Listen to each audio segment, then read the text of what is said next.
Okay, folks, there's all this talk of Judith Butler out there all the time and queer theory and all this ideas about gender ideology, and it's very complex and abstract. And it's done very intentionally to make it hard for people to understand. So I'm going to break down Judith Butler using this great tool called Perplexity AI, .ai. By the way, I have no relationship with them. I don't do any referrals. I'm just out of tech, worked in AI, and absolutely love this tool.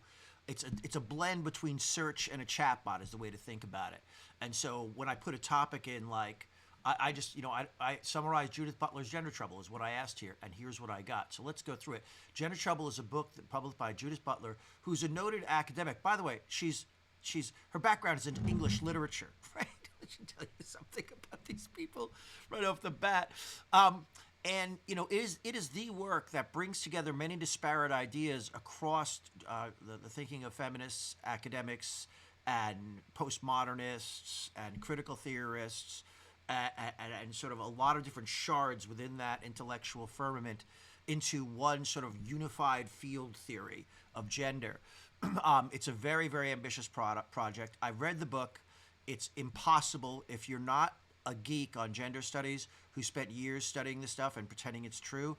It's a very, very difficult book to get through, filled with so much jargon and so much meta theorizing about reality that it's insane. Let me leave you the one meta thought about what sort of large kind of thought about it before we get into the details.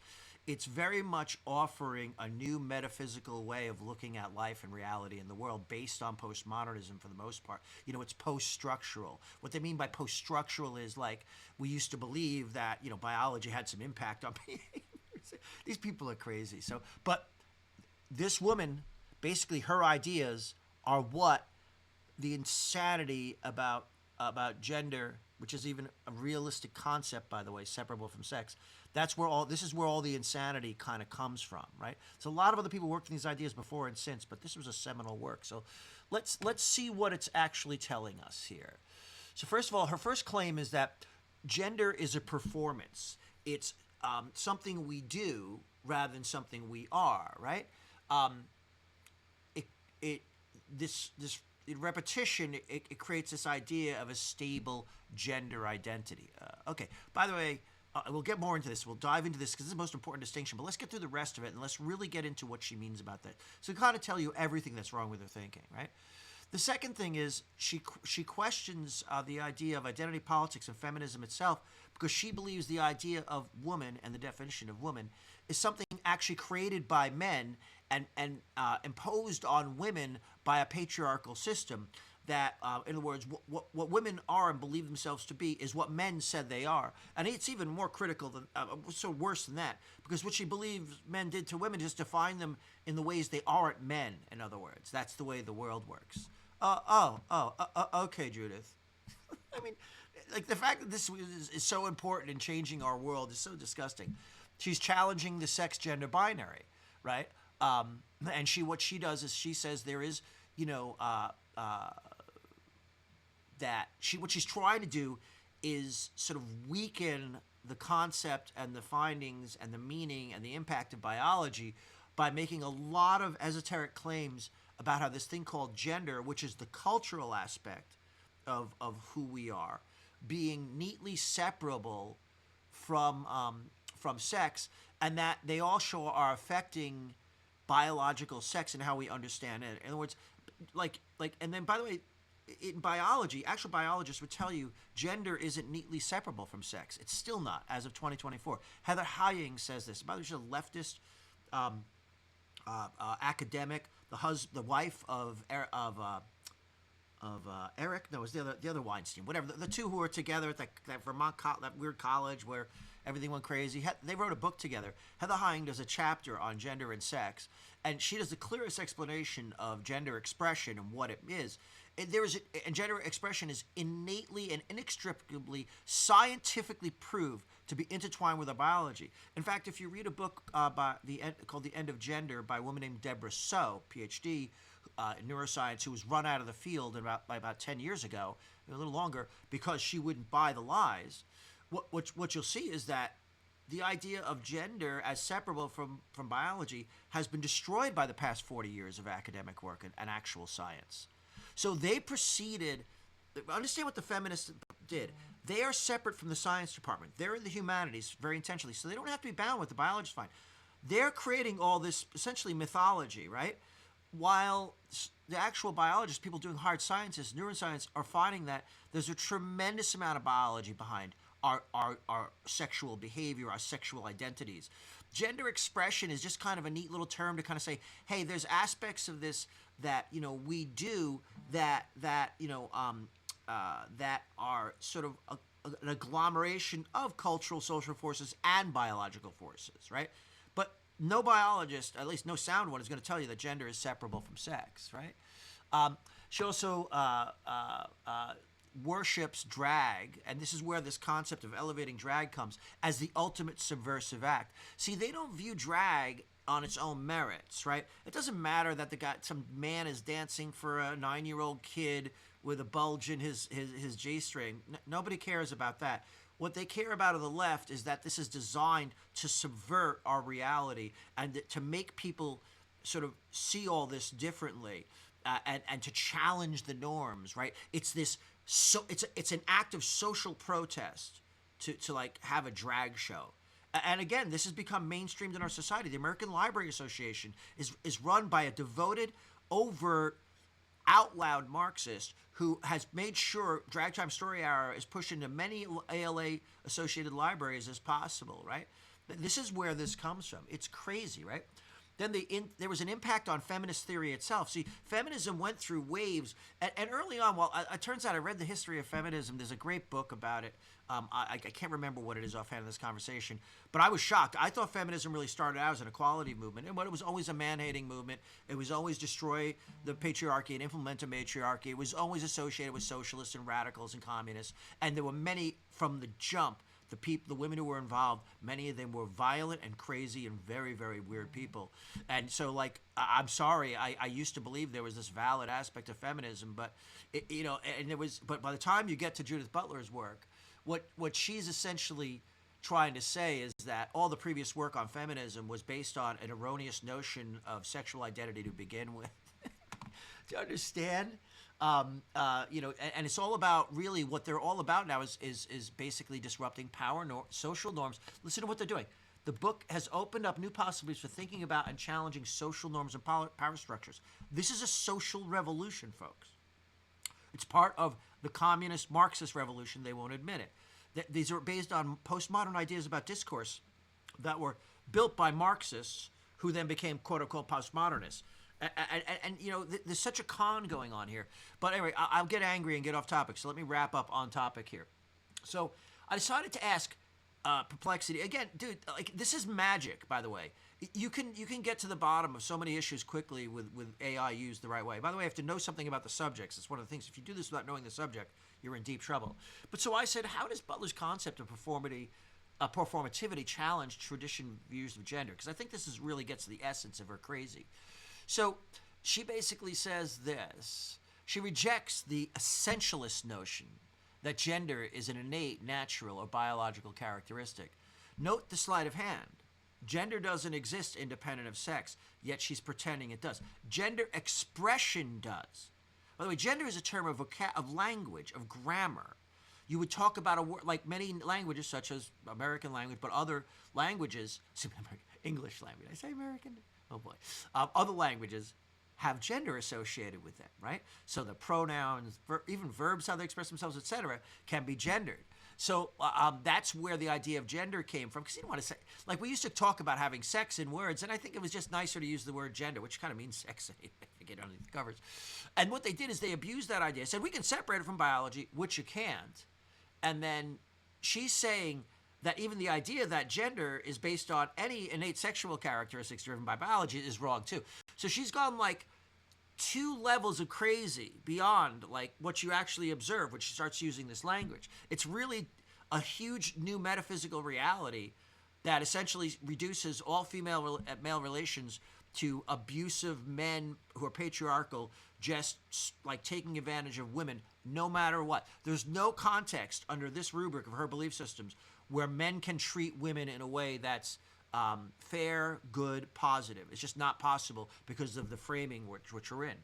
And this idea is, that gender is performative leads the pack here.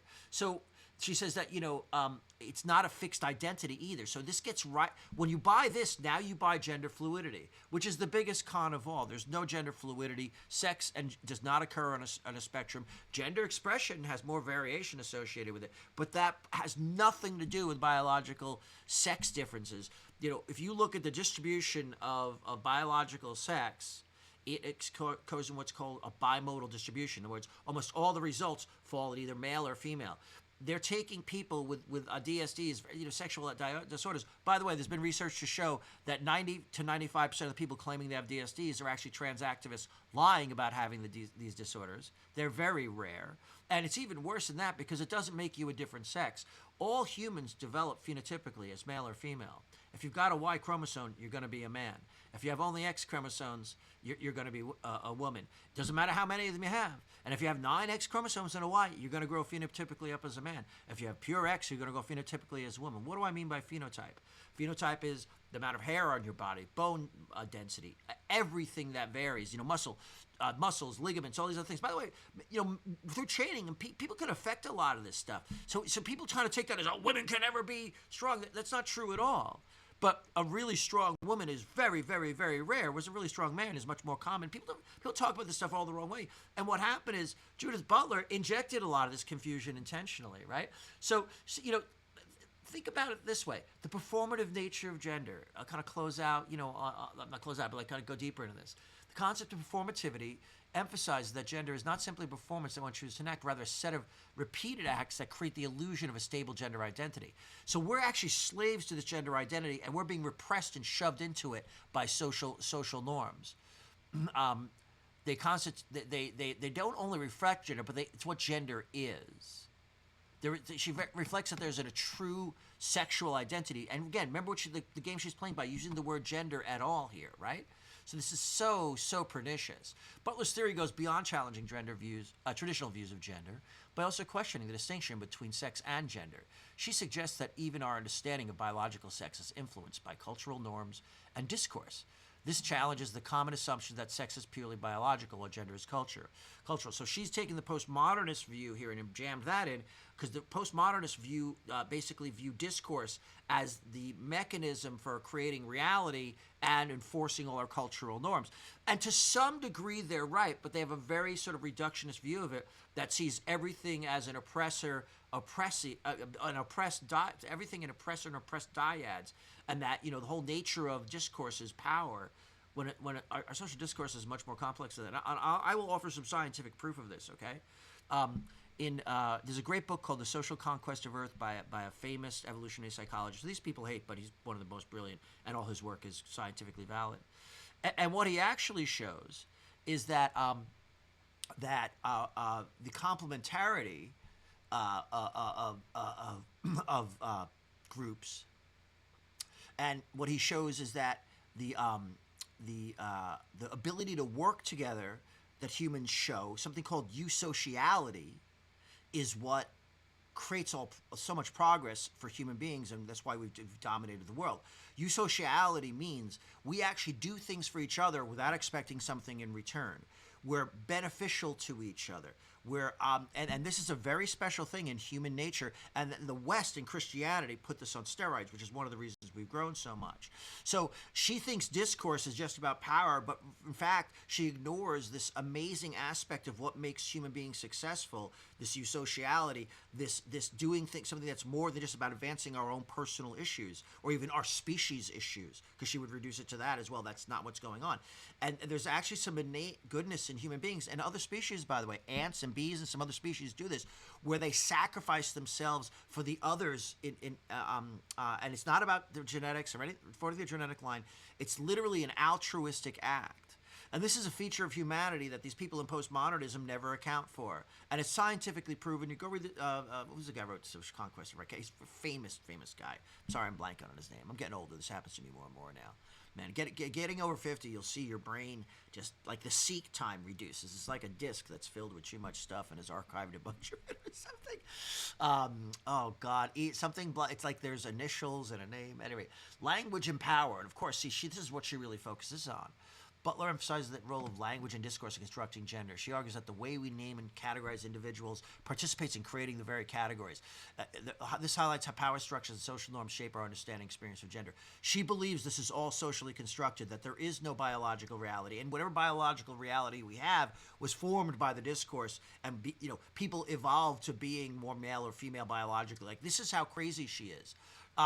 They also, of course, now fluidity and diversity comes right in because gender is a construct, so you can just reconstruct it. This is where all these people inventing themselves as gender fluid comes from. And so you're not the rigid binary. This is being taught to children in junior high school and sometimes elementary school as ground truth now, folks. Get that.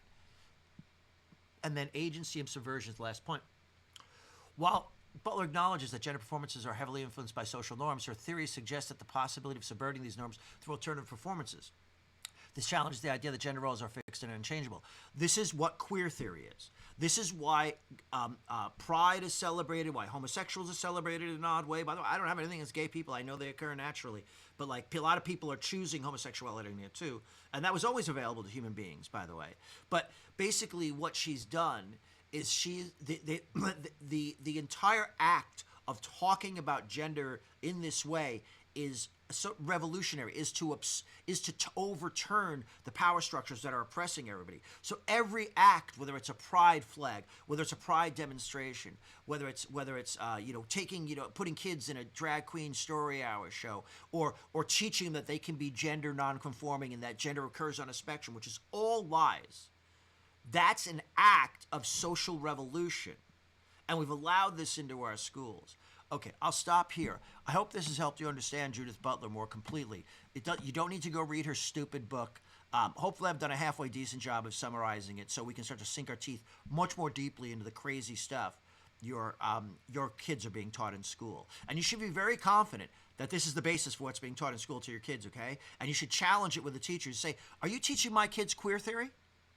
Where did you get the idea that you could put queer theory in the curriculum? You need to put that in there. Judith Butler's a radical feminist who proposed the most sort of phantasmagorical ideas about the nature of sex and human beings, and that is no business being put in like being the basis for any school curricula for children. I don't even think it should be in the colleges because it's used as a tool of subversion. It's not really an educational enterprise. Her entire mission is to subvert society, okay? And you should feel empowered to push back everywhere this is being pushed at you, and that you have the intellectual sort of side of you have basically the side science on your side and reason on your side to make those claims, okay?